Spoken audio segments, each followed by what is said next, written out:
There are many people out there who, when they say things like gold is going to $3,600 an ounce and Russia is going to peg their currency to gold and it's going to have to do with oil, well, some of that gets swept to the wayside. But when somebody like Zoltan Poser, who used to work for the Federal Reserve and is credited with mapping the shadow banking system and understands the repo market better than arguably anybody, and shined a light on the weakness in the repo market after the blowup in September of 2019 so that the Fed could front run those issues to solve them before they ever hit. When he starts saying something like this, people need to pay attention. Zoltan Poser is this guy right here. He's a brilliant economist, and he just came out with his most recent report about oil, gold, and how Russia's move could push gold to $3,600 per ounce. Just for reference, for those of you who have not been keeping track, gold is currently at about $1,770 an ounce. It spent quite a few years during 2014 through 2019 down around the $1,200 range. And that was after the long bull market from about 99 through 2011, which took the price of gold from about $250 an ounce up to the top of the bubble at $1,900 an ounce. So to hear somebody like Zoltan Poser detail the mechanism by which geopolitical issues could push gold up to about $3,600 an ounce, this is something that is not only possible, but may also be probable. The first thing that he does with this report is he details what happened in September of 2019 with the repo market. Now, with all things regarding the repo market, with the regular repo facility and the reverse repo facility, I have made a ton of videos explaining it far more simply than he explains it in this report. I'll do a very brief overview right now. The repo market stands for repurchase market. It's where banks and financial institutions go to get cash for their short-term cash needs. So if one bank says, I've got collateral, but I need some cash, and another bank says, I've got cash, so I'll take some collateral, they'll swap with a promise to repurchase from each other at some point in the future. It's just a pawn shop. In September of 2019, and right before Lehman blew up, everybody went to get cash from the repo market, but nobody was lending the cash. In the financial crisis, it's because all the collateral that banks were offering was mortgage-backed securities, and suddenly nobody wanted it, so they weren't willing to give their cash in exchange for it. In September of 2019, it was a different story. Nobody had cash, so everybody went to go get cash from each other. They all looked at each other and realized nobody had the cash. So in September of 2019, the Federal Reserve stepped in, and they just started printing a bunch of money and giving it out to banks in the repo market, and this was called not QE, just there to restore market functioning. As it stands today, they've got the opposite problem where banks have a lot of cash from all the government spending that happened in 2020 and 2021 and not a lot of collateral. So banks are using the reverse repo facility at the Fed, and so they're giving all this extra cash to the Federal Reserve and are getting collateral instead. Bottom line here is that sometimes banks need cash, and so they can go to the Federal Reserve to get that cash, and then sometimes banks need collateral, so they go to the Federal Reserve to get the collateral. But what in the world does this have to do with gold, oil, and Russia? And if you would like to know how gold best fits into an overall portfolio so that you're not overexposed to it, missing out on returns, but you're also not underexposed and missing out on that safety, get my portfolio allocation course linked in the description below. It's half off right now.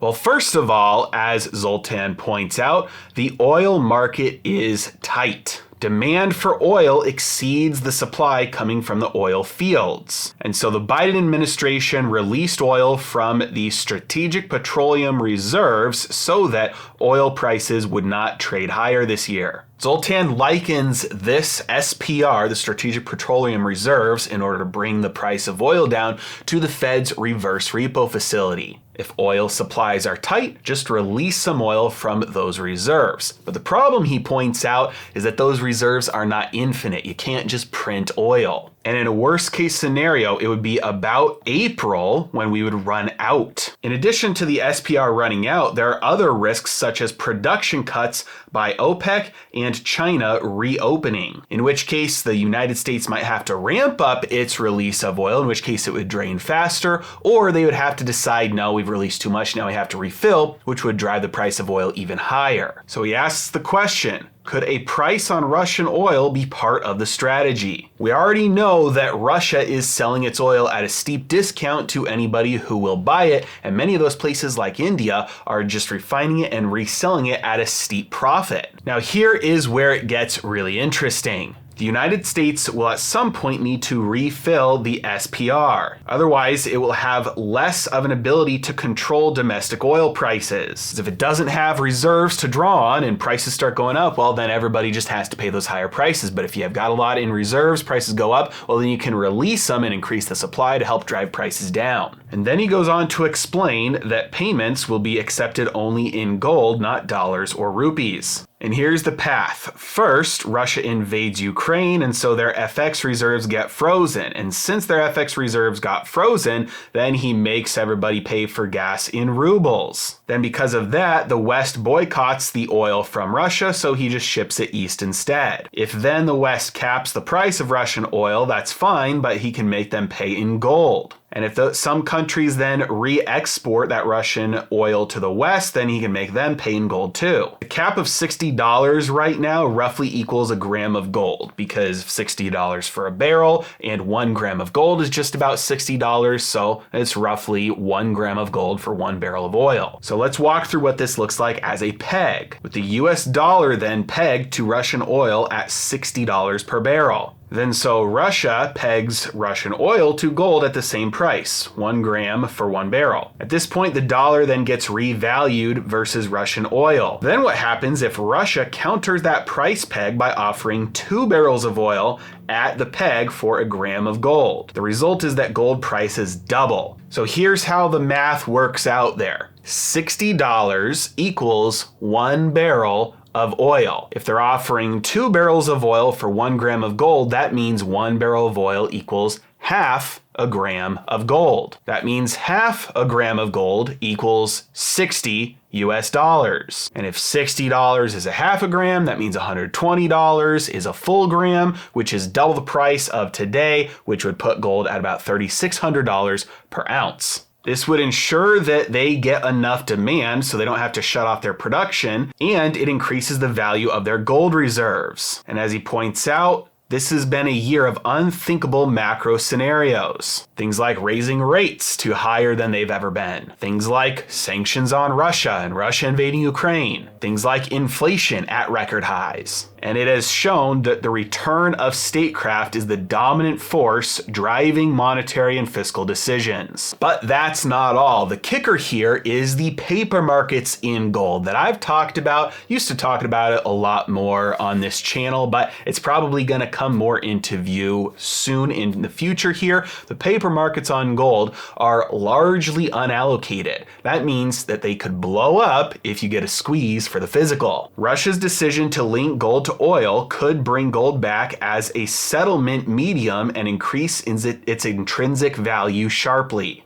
Any banks that are active in the paper gold market would face a liquidity shortfall because they tend to be long over-the-counter derivative receivables and they hedge it with futures, which, as he points out, this is an asymmetric liquidity position. He points out that a German industrialist built a successful business over a lifetime. The only thing that they outsourced was energy security to the German government. Similarly, banks have been managing their paper gold books with the assumption that states would ensure that gold would never come back as a settlement medium. But if Russia does indeed have other plans with this, it looks like there is little anybody could do to stop the price of gold from skyrocketing in response. It's just math. And all of this massive exposure to paper gold blowing up in the face of Western banks. Now, none of this is set in stone, but it does highlight how advantageous a move like this could be to Russia